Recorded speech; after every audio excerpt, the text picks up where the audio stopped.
What's going on, everybody? It's Chris from Out West with Chris. Back out here on the California Delta and trying to find some fish. Just got out. It's after work.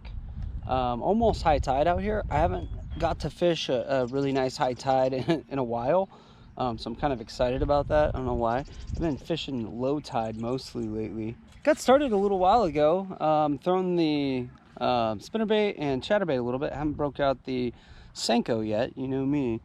But that's coming pretty soon because I have not sniffed a bite. So hopefully we can find some fish today, but in order to do that, we just got to start fishing. So let's get after it. Should have brought a punch rig for punching some of these mats, but in my infinite wisdom, I left it at home.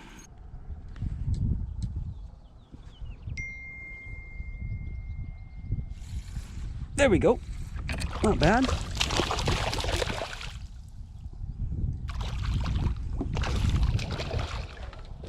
Not too bad. He's a little keeper.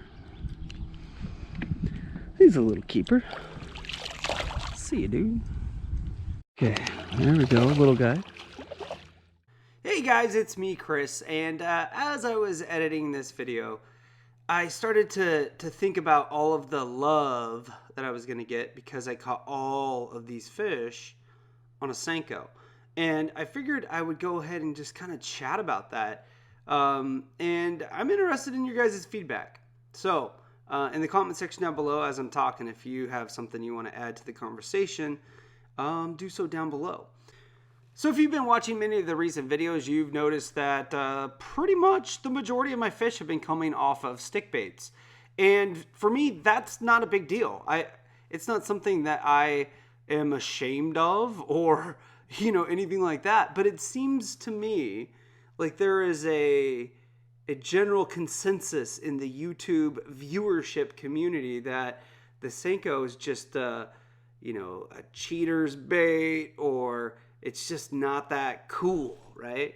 And I get it. It's not a big old glide bait or a frog or any other topwater lure for that matter.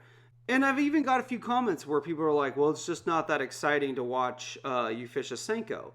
And that one kind of throws me off because I don't understand what the difference would be between me chucking and reeling a crankbait or a spinnerbait. 9 times out of 10, you're not going to see the actual strike in the water. So I don't really understand why it would be any more or less exciting. Now, if you were to say topwater is way more exciting to watch on a video, I would agree with you wholeheartedly. I mean, it's way more exciting in person, and it's way more exciting to watch on a video because you get to see the blow up. You know what's not exciting though? Watching somebody go grind for 6 hours and catch 2 fish, you know, on a crankbait, or 2 fish on a chatterbait. You know, to me, that's just not that exciting. And it doesn't make for an exciting day for me if I'm going to go do that. So I'm going to keep doing what I do. I don't do this for anybody but me.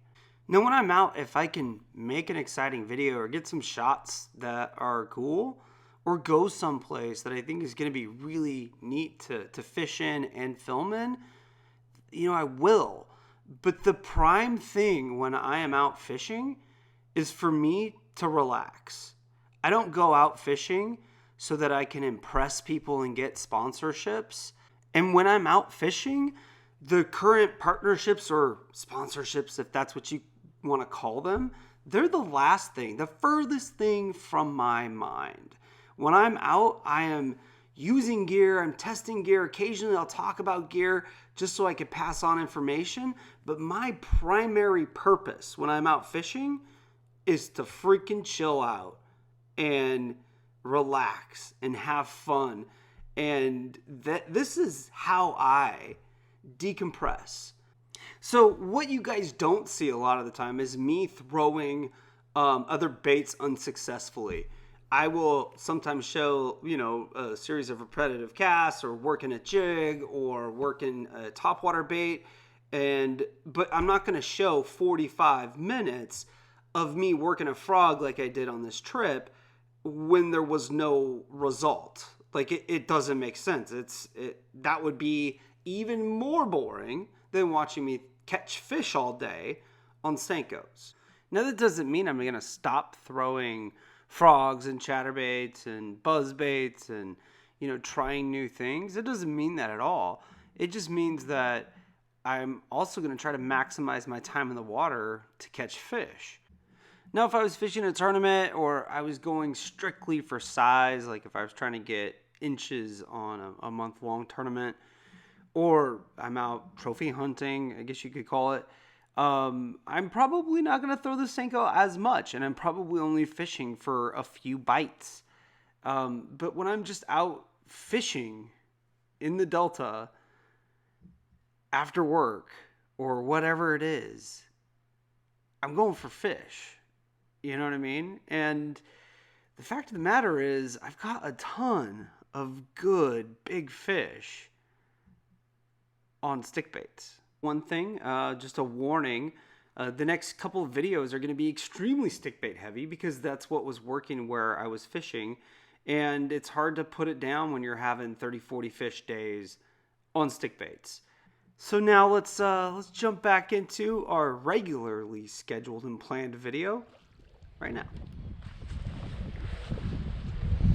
Hey, you came out and chomped that, didn't you? Well, dude. Well, guys, as you can tell, the sun is setting behind me. I gotta make my way back to the launch ramp. I really appreciate it when you guys watch the videos. If you like the video, hit that thumbs up button. If you have any questions or comments, you can leave them in the comment section down below. Thank you guys for watching. Thanks for getting out west with Chris.